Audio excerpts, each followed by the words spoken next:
Assalamualaikum warahmatullahi wabarakatuh. Halo semuanya, perkenalkan nama saya Cynthia Meliana Dias Putri dengan NIM C1C01935 dari Prodi Akuntansi Fakultas Ekonomi dan Bisnis Universitas Jambi. Di sini saya akan membahas tentang ramalan penjualan metode analisis tren yang merupakan tugas dari mata kuliah penganggaran dengan dosen pengampu Bapak Wirmi Eka Putra, SE MSI. Peramalan penjualan. Peramalan atau forecasting adalah proses aktivitas meramalkan suatu kejadian yang mungkin terjadi di masa yang akan datang. Dengan teknik mengkaji data yang ada, peramalan penjualan merupakan proses aktivitas pengukur atau memperkirakan produk yang akan dijual atau disewakan di masa yang akan datang dalam keadaan tertentu dan dibuat berdasarkan data historis yang pernah terjadi atau mungkin terjadi. Pengukuran tersebut dapat dilakukan secara kualitatif atau menggunakan judgement atau pendapatan, dan kuantitatif menggunakan metode statistik dan matematik. Metode-metode peramalan atau pengukuran dikelompokkan menjadi pengukuran atau forecast berdasarkan pendapat.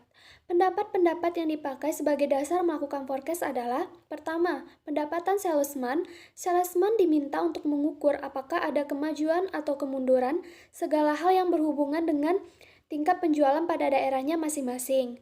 Dua, pendapat sales manager. Pada umumnya, estimasi kepala bagian penjualan dapat lebih objektif karena mempertimbangkan banyak faktor. Ini juga disebabkan pendidikannya yang relatif lebih tinggi dan pengalamannya lebih luas di bidang penjualan. Tiga, pendapat para ahli. Kadang-kadang estimasi yang dilakukan oleh para salesman dan sales manager ada pertentangan, sehingga perusahaan perlu memperkerjakan para konsultan di dalam perusahaannya. Empat, survei konsumen. Dan jika pendapat dari ketiga bagian di atas itu sangat kurang, maka perusahaan perlu meminta pendapat dari konsumen dengan cara melakukan survei atau penelitian kepada konsumen. Dan forecast berdasarkan perhitungan-perhitungan statistik. Peramalan menghendaki perpaduan antara analisis ilmiah kuantitatif dengan menggunakan statistik sebagai alat primer dalam pembuat peramalan. Perhitungan lebih berdasarkan pada data objektif baik yang bersifat mikro maupun makro. Berikut adalah beberapa metode peramalan dengan menggunakan pendekatan statistik. Analisis tren. Analisis tren itu terbagi menjadi tiga: tren bebas, tren matematis, dan tren setengah rata-rata. Analisis tren. Analisis tren merupakan suatu metode analisis yang ditunjukkan untuk melakukan suatu estimasi atau peramalan pada masa yang akan datang.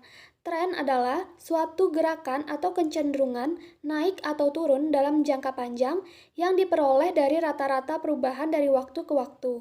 Rata-rata perubahan tersebut bisa bertambah, bisa berkurang.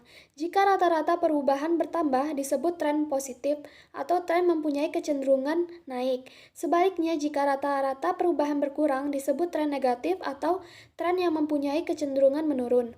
Kecenderungan menurun. Untuk melakukan peramalan dengan baik maka dibutuhkan berbagai macam informasi atau data yang cukup banyak dan diamati dalam periode waktu yang relatif cukup panjang, sehingga dari hasil analisis tersebut dapat diketahui sampai berapa besar perubahan atau fluktuasi yang terjadi dan faktor-faktor apa saja yang mempengaruhi perubahan tersebut.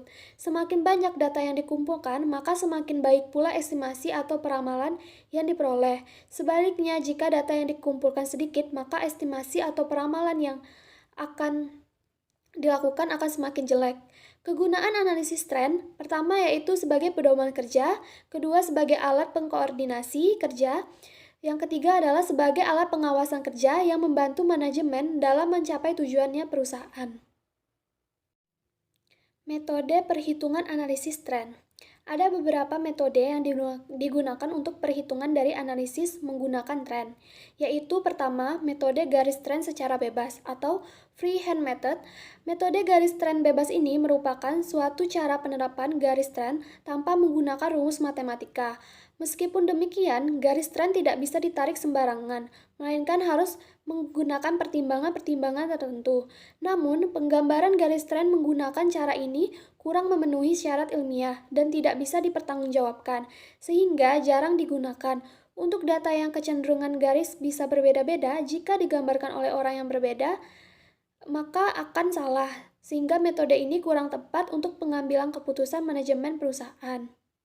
Kedua, metode matematis. Metode matematis terbagi lagi menjadi dua. Yang pertama, metode trend moment. Metode trend moment merupakan analisis yang dapat digunakan untuk keperluan peramalan dengan menggunakan perhitungan statistika dan matematika tertentu. Berikut prinsip-prinsip pengerjaan trend metode moment. Yang pertama, barang tahan lama minimal 1 tahun. 2. Merupakan barang yang selalu diperlukan, seperti sembako. 3. Kegiatan usaha yang sudah berjalan minimal 2 tahun, digunakan sebagai data penjualan tahun yang lalu. Keempat, jumlah data tahun lalu, baik tahun ganjil maupun tahun genap, tetap diurut dari 0, 1, 2, 3, dan seterusnya.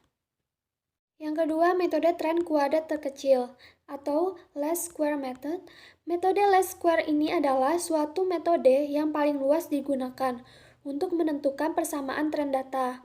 Metode kuadrat terkecil terbagi dalam dua kasus, yaitu kasus data genap dan kasus data ganjil.